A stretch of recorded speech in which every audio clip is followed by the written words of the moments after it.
Hi అండి. అందరూ ఎలా ఉన్నారు? నేనైతే చాలా బాగున్నాను. మీరు కూడా బాగుండాలి అని మనస్ఫూర్తిగా కోరుకుంటున్నాను. ఈరోజు నేను కేఎఫ్‌సి చికెన్ ఎలా ప్రిపేర్ చేయాలో చూపిస్తానండి. నేనైతే ఒక హాఫ్ కేజీ చికెన్ తీసుకొని బాగా వాష్ చేసుకున్నానండి. ఇందులో రుచికి సరిపడా సాల్ట్ వేసుకోండి. 2 స్పూన్ల దాకా కారం వేసుకోండి. ఒక హాఫ్ స్పూన్ దాకా పసుపు కూడా వేసుకోండి. స్పూను ధనియా పౌడర్ కూడా వేసుకోండి. ఫ్రెష్‌గా మిక్సీ పట్టిన అల్లం వెల్లుల్లి పేస్ట్ ఒక స్పూన్ వేసుకోండి. దీంట్లోనే ఒక స్పూన్ చికెన్ మసాలా, కొంచెం పెరుగు వేసుకోండి.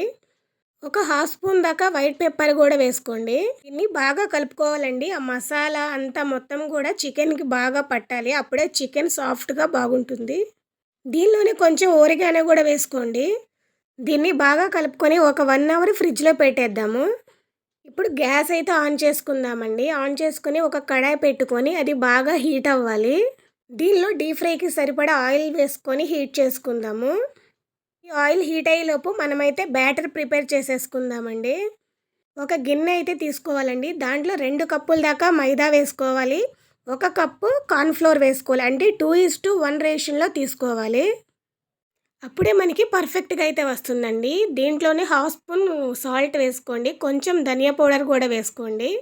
కొంచెం చికెన్ మసాలా, కొంచెం బ్లాక్ పెప్పర్ పౌడర్ కూడా వేసుకోండి. హాఫ్ స్పూన్ వైట్ పెప్పర్, ఒక 2 స్పూన్ల దాకా కారము వేసుకొని బాగా మిక్స్ చేయండి. ఈ పౌడర్‌కి కారము, ఉప్పు అంతా బాగా పట్టాలి. ఇప్పుడు మనం ముందుగా మ్యాగ్నేట్ చేసుకున్నాం కదండీ చికెను. ఆ చికెన్‌ని ఈ పౌడర్‌లో బాగా ప్రెస్ చేసుకుంటూ ఉండాలి. చికెన్ పీసెస్ అన్నిటికీ పౌడర్ అంతా బాగా పట్టించాలండి. అప్పుడే దాని లోపల దాకా మసాలా అంతా వెళ్తుంది. మన దగ్గర ఉన్న చికెన్ పీసెస్ అన్నిటికీ కూడా ఇలాగే పౌడర్ మొత్తాన్ని ప్రెస్ చేసుకుంటూ తీసుకోవాలండి. దీనికి ఎక్కువగా పిండి అయితే పట్టుకోకూడదు. చికెన్ పీసెస్కి ఎంత వడికి ఉండాలో అంతవడికే పౌడర్ని ప్రెస్ చేసుకుంటూ ఉండాలి. చికెన్ పీసెస్ అన్నిటినీ కూడా ఇలా కూల్ వాటర్లో ఒక 2 మినిట్స్ డిప్ చేసి అయితే ఉంచాలి. ఇలా వాటర్లో ఉంచి తీయడం వల్ల మనకి కేఎఫ్‌సి అనేది క్రిస్పీగా పొరలు పొరలుగా హోటల్లో ఎలా చేస్తారో అలాగే వస్తుందండి. ఒక 2 మినిట్స్ తర్వాత మనం నీళ్ళల్లో వేసిన చికెన్ అంతా తీసేసి మరలా పిండిలో వేసుకోవాలి. ఆ చికెన్‌కి పిండి మొత్తాన్ని బాగా ప్రెస్ చేసుకుంటూ మరలా మసాలా అంతా పట్టేలాగా బాగా ప్రెస్ చేయండి. చికెన్ పీసెస్కి ఎక్స్ట్రాగా పిండి ఎక్కువగా ఉందంటే దాన్ని విదిలిచ్చేయండి. లేదంటే ఆయిల్లో డీప్ ఫ్రై చేసేటప్పుడు కింద అంతా నల్లగా మాడిపోతుంది. మన దగ్గర ఉన్న చికెన్ పీసెస్ అన్నిటిని ఇలాగ రెడీ చేసి పెట్టుకుందామండి. చూసారు కదా పొరలు పొరలుగా ఎంత బాగా వచ్చిందో. చికెన్ని ఇలా ప్రెస్ చేస్తూ ఉండడం వల్ల మనకి హోటల్లో లాగా పొరలు పొరలుగా వస్తుందండి. చూసారు కదా ఎంత పర్ఫెక్ట్‌గా వచ్చిందో. ఇలాగే మనం అన్నిటిని రెడీ చేసి పెట్టేసేసుకుందాము. చూసారు కదా ఎంత పర్ఫెక్ట్‌గా వచ్చిందో. ఇప్పుడు దీన్ని మనం ఆయిల్ ఆల్రెడీ హీట్ అయ్యి ఉంటుందండి. దాంట్లో వేసుకొని డీప్ ఫ్రై చేసుకుందాము. మనం దీన్ని ఎక్కువ మంట మీద అయితే డీప్ ఫ్రై చేయకూడదండి. అలా చేసామంటే పైన వాటికి క్రిస్పీగా అవుతుంది. లోపల చికెన్ అనేది కుక్ అవ్వకుండా అలాగే ఉండిపోతుంది.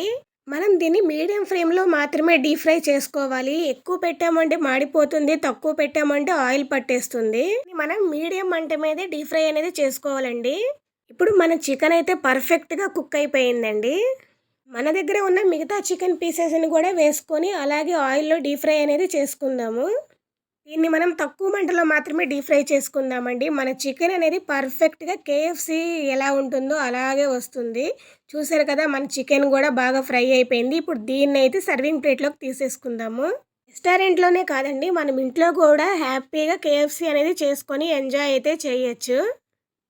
ఇప్పుడు కేఎఫ్‌సిని కొంచెం మయోనీస్‌తో గానీ, టమోటా కెచప్‌తో గానీ తింటే సూపర్‌గా ఉంటుంది.